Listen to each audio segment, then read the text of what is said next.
பாக்குறதுக்கு வித்தியாசமா இருக்கு, இது என்னவா இருக்கும் அப்படின்னு தானே யோசிச்சிருக்கீங்க. நான் சொல்றேன், இது பாத்தீங்கன்னா விவசாயிகளின் நண்பன் கூட சொல்லலாம். ஏன்னு கேட்டீங்கன்னா, நம்ம ஒரு அறுவடை முடிச்ச பிறகு அந்த விவசாய கழிவுகள்லாம் இருக்கு இல்லையா, மக்காச்சோளமா இருக்கட்டும், அதே மாதிரி குச்சி கிழங்குலாம் நம்ம புடுங்கின பிறகு அதோட கழிவுகளா இருக்கு இல்லையா, அதெல்லாம் என்ன பண்றதுன்னு தெரியாம இருக்கிறப்ப இந்த மல்ச்சரை யூஸ் பண்றது மூலியமா அதெல்லாம் அடிச்சு நொறுக்கி மண்ணில் வந்து பாத்தீங்கன்னா தூள் தூளா செட்டில் பண்ணிடும்.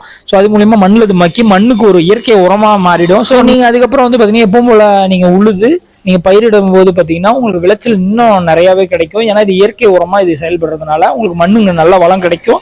ஸோ அடுத்த விளைச்சலுமே பாத்தீங்கன்னா உங்களுக்கு பக்காவா இருக்கும். முக்கியமா பாத்தீங்கன்னா இது தென்னந்தோப்புலாம் வேற லெவலில் யூஸ் பண்ணிக்கலாம். ஸோ தென்னந்தோப்புல ஏகப்பட்ட தேங்காய் மட்டையா இருக்கட்டும், இல்ல தேங்காயோட அந்த கழிவுகளா இருக்கட்டும், இது எல்லாமே சேரும். ஸோ இது எல்லாமே அடிச்சு நொறுக்கி உங்களுக்கு உரமாவே மாத்தி கொடுத்துரும். நீங்க பாத்துட்டு கூடிய இந்த 5 அடி மல்ச்சரோட ரேட் என்னன்னு கேட்டீங்கன்னா 1,40,000 நம்ம பண்ணி கொடுத்துட்டு இருக்கோம். ஸோ இது தவிர பார்த்தீங்கன்னா 6 அடியிலுமே நம்ம பண்ணி கொடுத்துட்டு தான் இருக்கோம். ஸோ உங்களுக்கு தேவைப்படுது அப்படின்னா கான்டாக்ட் கொடுத்துருக்கோம், கான்டாக்ட் பண்ணுங்க.